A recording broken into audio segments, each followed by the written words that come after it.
সকালের নরম আলোয় জেলার সবচেয়ে বড় অফিসার ডিএম রাধিকা রায় তার স্কুটিতে করে অফিসের পথে রওনা হয়েছিলেন। তার পরনে ছিল একটি গোলাপি রঙের শাড়ি, যা তাকে একেবারে সাধারণ মহিলার মতো করে তুলেছিল। বাজারের কাছাকাছি পৌঁছতেই তার স্কুটির টায়ার পাংচার হয়ে গেল। পাংচার দেখে তিনি চিন্তায় পড়ে গেলেন, এখন দেরি হয়ে যাবে, অফিসও সময় মতো পৌঁছানো যাবে না। তিনি আশপাশে একজন লোককে জিজ্ঞাসা করলেন, ভাই, এখানে কাছাকাছি কোনো পাংচারের দোকান আছে কি? লোকটি জানালো, সামনে একটু দূরে একটা পাংচারের দোকান রয়েছে। রাধিকা রায় ধীরে ধীরে স্কুটি নিয়ে সেই দোকানে পৌঁছে পাংচারওয়ালাকে বললেন, ভাই, আমার স্কুটি পাংচার হয়ে গেছে, তাড়াতাড়ি ঠিক করে দাও। পাংচারওয়ালা স্কুটির কাছে বসে কাজ শুরু করতে যাচ্ছিল। ঠিক তখনই একজন ইন্সপেক্টর সেখানে এসে থামল। তার গাড়ির টায়ারও পাংচার হয়েছিল। সে তৎক্ষণাৎ চিৎকার করে বলল, এই, আমার পাংচারও ঠিক করো, আমার অনেক কাজ আছে, তাড়াতাড়ি করো। পাংচারওয়ালা বলল, সাহেব, একটু অপেক্ষা করুন, আগেই স্কুটির পাংচার ঠিক করে আপনারটা করে দেব, মাত্র 10 মিনিট। ইন্সপেক্টর ভীষণ রেগে গেল। সে বলল, 10 মিনিট? আমি 10 মিনিট বসে থাকব না, আগে আমার পাংচার ঠিক করো, তারপর অন্য কারো করবে, আমার অনেক কাজ আছে, বেশি বকবক করিস না, বুঝলি? তখন রাধিকা রায় বললেন, স্যার, আমারও কাজ আছে, দয়া করে আগে আমারটা ঠিক করিয়ে দিন, আপনারটাও ঠিক হয়ে যাবে, বেশি সময় তো লাগবে না, একটু অপেক্ষা করুন, আমারও তাড়া আছে। ইন্সপেক্টর আরও বিরক্ত হয়ে উঠল। সে রেগে বলল, তুমি আমার সঙ্গে জবানদারি করছো? দেখছিস না আমি কে? এখনই দুটো থাপ্পড় মারব, তাহলে মাথা ঠিক হয়ে যাবে। ইন্সপেক্টরের কোনো ধারণাই ছিল না যে সামনে যে সাধারণ মহিলা দাঁড়িয়ে আছেন তিনি জেলার সবচেয়ে বড় অফিসার ডিএম রাধিকা রায়। রাধিকা রায় ধীরে ধীরে দৃঢ় কণ্ঠে বললেন, দেখুন, আমারও অনেক কাজ আছে, এখানে সবাইকে নিজের নিজের কাজ করতে হয়, শুধু আপনি একা কাজ করেন না, আপনিও অপেক্ষা করতে পারেন, আমরা আগে আমারটা করিয়ে নেব, তারপর আপনারটা করিয়ে নিন। এটা শুনে ইন্সপেক্টর আরও রেগে গেল এবং হঠাৎ রাধিকা রায়ের গালে একটা থাপ্পড় মারল। তারপর চিৎকার করে বলল, তুই আমাকে চিনিস না?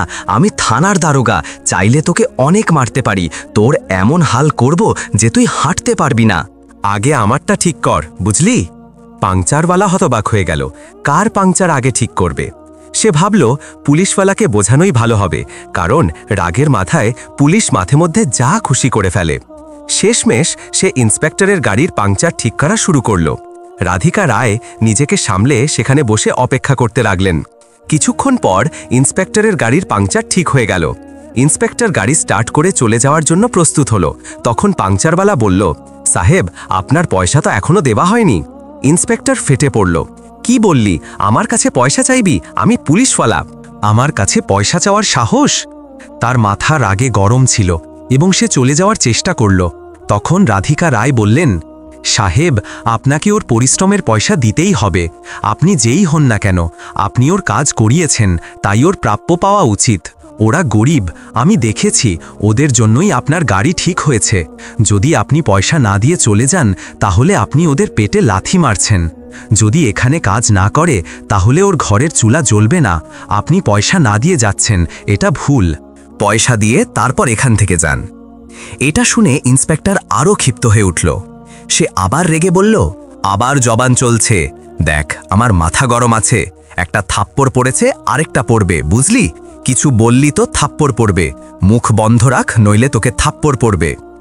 পাংচারওয়ালা মাঝখানে হাত জোড় করে বলল, স্যার, যদি আমরা পাংচার না ঠিক করি, তাহলে আমাদের ঘরের চুলা জ্বলবে না। আমরা রোজ কামাই, রোজ খাই, একদিন কামাই করলে পরিবার চলে, নইলে আমরা ভুখা থেকে যাব। আপনারা আমাদের মতো গরিবদের পেটে লাথি মারবেন না, আমাদের পরিশ্রমের পয়সা দিন, স্যার। এটা শুনে ইন্সপেক্টর অরুণ দাস তেলে বেগুনে জ্বলে উঠল এবং রাগের মাথায় পাংচারওয়ালাকে থাপ্পড় মারল। বেচারা পাংচারওয়ালা হাত জোড় করে মাফি চাইতে লাগল। তখন মাঝখানে রাধিকা রায় কণ্ঠ তুললেন, আপনি বিনা কারণে একজন গরিবের ওপর হাত তুলছেন, আমি এর বিরুদ্ধে ব্যবস্থা নেব। আপনি আইনত অপরাধ করছেন, আপনি আইনের রক্ষক হয়ে আইনের ঠাট্টা করছেন এবং বিনা কারণে একজন গরিবের ওপর হাত তুলছেন, এটা একেবারে ভুল। আপনি আমার ওপরও হাত তুলেছেন, আপনি নিজেকে কি ভাবেন? রাধিকা রায়ের কণ্ঠ কঠোর হয়ে গেল, এখন আপনি বাঁচতে পারবেন না, আমি আপনাকে দেখাবো আইন কি। আপনি জানেন না আমি কে? আমি এই জেলার ডিএম রাধিকা রায়। আপনি শুধু আমার ওপরই হাত তুলেননি, একজন গরিবের প্রাপ্যও কেড়ে নিয়েছেন। এখন আপনার বাঁচা অসম্ভব। ইন্সপেক্টর অরুণ দাস হেসে উঠল এবং তাচ্ছিল্যের সুরে বলল, কি বললি? তুই আমার বিরুদ্ধে ব্যবস্থা নিবি? তোর মধ্যে এত শক্তি আছে? বেশি জবান বের করেছিস, এখনই তোর জবান টেনে ছিঁড়ে ফেলব। আমার সামনে নাটক করিস না। তুই এই জেলার ডিএম? আয়নায় দেখ, ভিখারিনীর মতো লাগছে। ইন্সপেক্টর জানতই না যে সামনে দাঁড়ানো মহিলা সত্যিই জেলার সবচেয়ে বড় অফিসার। রাধিকা রায় চুপ করে রইলেন এবং শান্ত কণ্ঠে বললেন, কাজ শেষ করাও, আমার পাংচার ঠিক করে দাও। ইন্সপেক্টর অরুণ দাস রেগে গাড়ি স্টার্ট করে সেখান থেকে চলে গেল। যখন রাধিকা রায়ের পাংচারও ঠিক হয়ে গেল, তিনি নিজে এবং ইন্সপেক্টরের দুজনের পাংচারের পয়সা বের করে পাংচারওয়ালাকে দিয়ে দিলেন। পাংচারওয়ালা মানা করল, ম্যাডাম, আপনি কেন নিজের পয়সা দিচ্ছেন? এটা আমার কাজের পয়সা, আপনি রাখুন। কিন্তু রাধিকা রায় বললেন, না, তোমার প্রাপ্য তুমিই পাবে। শেষমেশ পাংচারওয়ালা পয়সা নিল। রাধিকা রায় স্কুটি নিয়ে অফিসের দিকে রওনা হলেন। অফিসে পৌঁছে কিছুক্ষণ বসে তিনি ভাবলেন এবং তারপর আইপিএস অফিসার মীনাক্ষী চৌধুরীকে ফোন করলেন। মীনাক্ষী চৌধুরী একজন সৎ এবং কঠোর মনোভাবের অফিসার হিসেবে পরিচিত ছিলেন। তিনি আইনের প্রতি খুব সম্মান করতেন এবং প্রতিটি বিষয়ে ন্যায়ের সঙ্গে সমাধান করতেন। রাধিকা রায় পুরো ঘটনা মীনাক্ষী চৌধুরীকে বললেন যে থানার একজন ইন্সপেক্টর মানুষের সঙ্গে খারাপ ব্যবহার করছে, গরিবদের ওপর অত্যাচার করছে এবং তার ওপরও হাত তুলেছে। এটা শুনে মীনাক্ষী চৌধুরী রেগে তেলে বেগুনে জ্বলে উঠলেন। তিনি বললেন, যদি আমাদের জেলার কোনো ইন্সপেক্টর এমন কাজ করে এবং আমাদের কানে এর কোনো খবর না আসে, তাহলে আমি আজই ইন্সপেক্টর অরুণ দাসের বিরুদ্ধে ব্যবস্থা শুরু করব। আমার আপনার সহযোগিতা দরকার। ডিএম ম্যাডাম রাধিকা রায় বললেন, ঠিক আছে, আমি আপনাকে পুরোপুরি সহযোগিতা করব। তাকে সাসপেন্ড করিয়ে ন্যায় বিচার অনুযায়ী শাস্তি দেয়াব। ফোন রেখেই আইপিএস মীনাক্ষী চৌধুরী তৎক্ষণাৎ থানায় পৌঁছলেন। থানায় ঢুকতেই সেখানকার পরিবেশ অদ্ভুত লাগল। ইন্সপেক্টর অরুণ দাস তার চেয়ারে বসেছিল, 2 পা টেবিলের ওপর রাখা। তাকে দেখে মোটেই মনে হচ্ছিল না যে সে একজন পুলিশ অফিসার, বরং মনে হচ্ছিল যেন কোনো গুন্ডা। আইপিএস মীনাক্ষী চৌধুরীকে দেখেই ইন্সপেক্টর ঘাবড়ে গেল। সে তাড়াতাড়ি পা নামিয়ে হাঁকড়াতে হাঁকড়াতে বলল, নমস্তে ম্যাডাম, আপনি এখানে? কোনো কাজ ছিল কি? মীনাক্ষী চৌধুরী রাগী দৃষ্টিতে তার দিকে তাকিয়ে কঠোর কণ্ঠে বললেন, হ্যাঁ, কাজ আছে, তাই তো এখানে এসেছি। আর এটা কোনো ছোটখাটো কাজ নয়, খুব বড় ব্যাপার। ইন্সপেক্টর তাকে চেয়ারে বসার ইশারা করল। মীনাক্ষী চৌধুরী বসলেন এবং বললেন, আমি এখানে এসেছি কারণ আমি তোমার বিরুদ্ধে অভিযোগ শুনেছি। কাল তুমি রাস্তায় একজন পাংচারওয়ালা গরিব লোকের সঙ্গে খারাপ ব্যবহার করেছ। তাকে থাপ্পড় মেরেছ এবং তার পরিশ্রমের পয়সা পর্যন্ত কেড়ে নিয়েছ। শুধু তাই নয়, তুমি জেলার ডিএম রাধিকা রায়ের ওপরও হাত তুলেছ। আমি এই সবের তদন্ত করতে এখানে এসেছি। এটা শুনে ইন্সপেক্টর অরুণ দাসের হুঁশ উড়ে গেল। তার পায়ের তলায় মাটি সরে গেল। সে ভয়ে কাঁপতে লাগলো এবং বলল, ম্যাডাম, আমি জানতাম না যে সেই মহিলা ডিএম। আমি তাকে সাধারণ মহিলা ভেবে ভুল করে হাত তুলেছি। আমি স্বীকার করছি, আমার খুব বড় ভুল হয়েছে। সরি ম্যাডাম, আমার অনেক কাজ ছিল এবং আমার পাংচার ঠিক হচ্ছিল না। এই কারণে রাগের মাথায় আমি এমনটা করেছি। এটা শুনে আইপিএস মীনাক্ষী চৌধুরী আরও ক্ষিপ্ত হয়ে উঠলেন। তিনি কঠোর কণ্ঠে বললেন, চুপ করো, তুমি যা করেছ তা খুব বড় অপরাধ। তুমি শুধু ডিএমের ওপর হাত তুলেছ তা নয়, একজন সাধারণ নাগরিকের ওপরও হাত তুলেছ, তার প্রাপ্য কেড়ে নিয়েছ এবং একজন গরিবের জীবিকার ওপর লাথি মেরেছ। এটা সরাসরি আইন ভাঙা এবং আইনের রক্ষক হয়ে আইনের ধ্বংস করা আরও বড় অপরাধ। তারপর মীনাক্ষী চৌধুরী বললেন, ডিএম রাধিকা রায় কাল সকালে জেলার সবচেয়ে বড় মিটিং হলে একটি প্রেস মিটিং ডেকেছেন। তোমাকে কাল সেখানে উপস্থিত থাকতে হবে এবং যে সিদ্ধান্ত দেওয়া হবে তা তোমাকে মানতে হবে। এখন তোমার বাঁচা অসম্ভব। এটা বলে আইপিএস মীনাক্ষী চৌধুরী সেখান থেকে চলে গেলেন। ইন্সপেক্টর অরুণ দাস ভয়ে ঘামে ভিজে গেল। তার পুরো শরীর কাঁপছিল।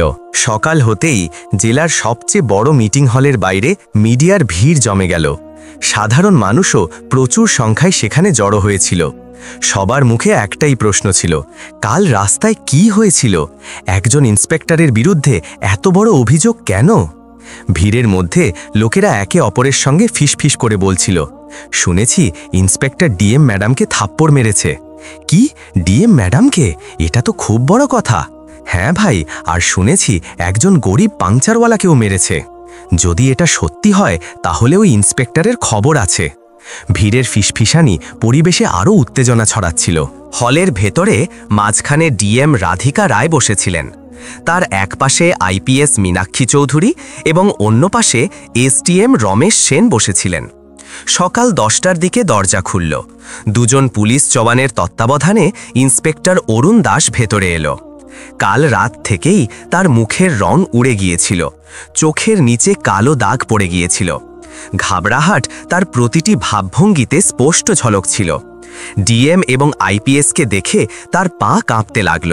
সে ধীরে ধীরে হেঁটে সামনে রাখা চেয়ারে বসল। মিডিয়ার ক্যামেরাগুলো তার দিকে ঘুরছিল। ডিএম রাধিকা রায় মাইক তুলে বললেন, সুপ্রভাত। আপনাদের এখানে ডাকার উদ্দেশ্য হল, কাল সন্ধ্যায় শহরের মাঝখানে রাস্তায় যে ঘটনা ঘটেছে তা শুধু একজন মহিলা অফিসার বা একজন গরিব পাংচারওয়ালার সঙ্গে সম্পর্কিত নয়, বরং পুরো সিস্টেমের মর্যাদার সঙ্গে জড়িত। আমরা সবাই এখানে আইন এবং ব্যবস্থার রক্ষা করতে এসেছি, তার অপব্যবহার করতে নয়। আজ এখানে সবার সামনে তদন্ত এবং সিদ্ধান্ত হবে, যাতে প্রতিটি নাগরিকের কাছে এই বার্তা পৌঁছায় যে আইন সবার জন্য সমান। ভিড় তালিতে ফেটে পড়ল। রাধিকা রায় প্রথমে পাংচারওয়ালাকে ডাকলেন। গরিব লোকটি কাঁপতে কাঁপতে মঞ্চে এলো। তার মুখে এখনও কালকের থাপ্পড়ের দাগ স্পষ্ট দেখা যাচ্ছিল। সে হাত জোর করে সবাইকে নমস্কার করল। মীনাক্ষী চৌধুরী কঠোর স্বরে বললেন, বলুন, কাল রাস্তায় কি হয়েছিল? পাংচারওয়ালা সাহস সঞ্চয় করে বলল, ম্যাডাম, আমি গরিব মানুষ, রোজ কামাই করি, রোজ খাই। কাল ম্যাডাম ডিএম রাধিকা রায়ের স্কুটির পাংচার হয়েছিল। আমি ঠিক করছিলাম, তখনই ইন্সপেক্টর সাহেব এলেন। তিনি বললেন, আগে তার পাংচার ঠিক করি।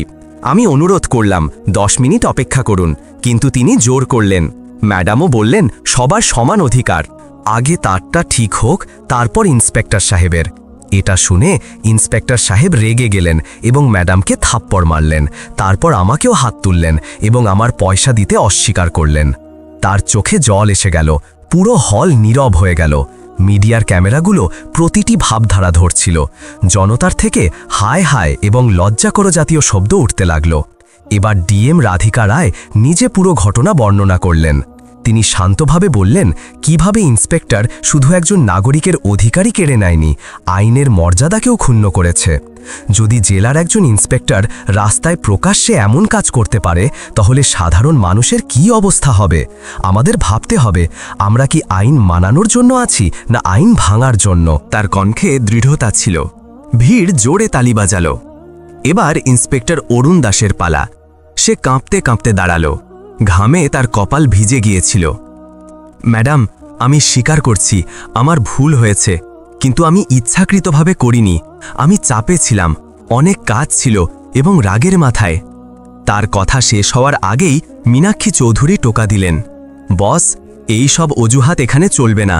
চাপ সবার ওপর থাকে, কিন্তু তার মানে এই নয় যে কোনো গরিবকে মারবে, ডিএমকে থাপ্পড় মারবে এবং পয়সা হজম করবে। তুমি তোমার উর্দির মর্যাদা হারিয়েছ। উর্দির মানে সেবা, গুন্ডাগিরি নয়। ভিড় থেকে কণ্ঠ উঠল, একে সাসপেন্ড করো, এমন পুলিশকে সহ্য করা যাবে না। গরিবকে মারা লোক ন্যায়ের যোগ্য নয়। মীনাক্ষী চৌধুরী মাইক তুলে কঠোর স্বরে বললেন, ইন্সপেক্টর অরুণ দাস, তোমার বিরুদ্ধে যথেষ্ট প্রমাণ আছে। ডিএম ম্যাডাম এবং প্রত্যক্ষদর্শীদের সাক্ষ্যের ভিত্তিতে তোমাকে তৎক্ষণাৎ সাসপেন্ড করা হলো। সঙ্গে তোমার বিরুদ্ধে বিভাগীয় তদন্ত শুরু হবে। তদন্ত শেষ না হওয়া পর্যন্ত তুমি কোনো পুলিশ ডিউটিতে থাকবে না।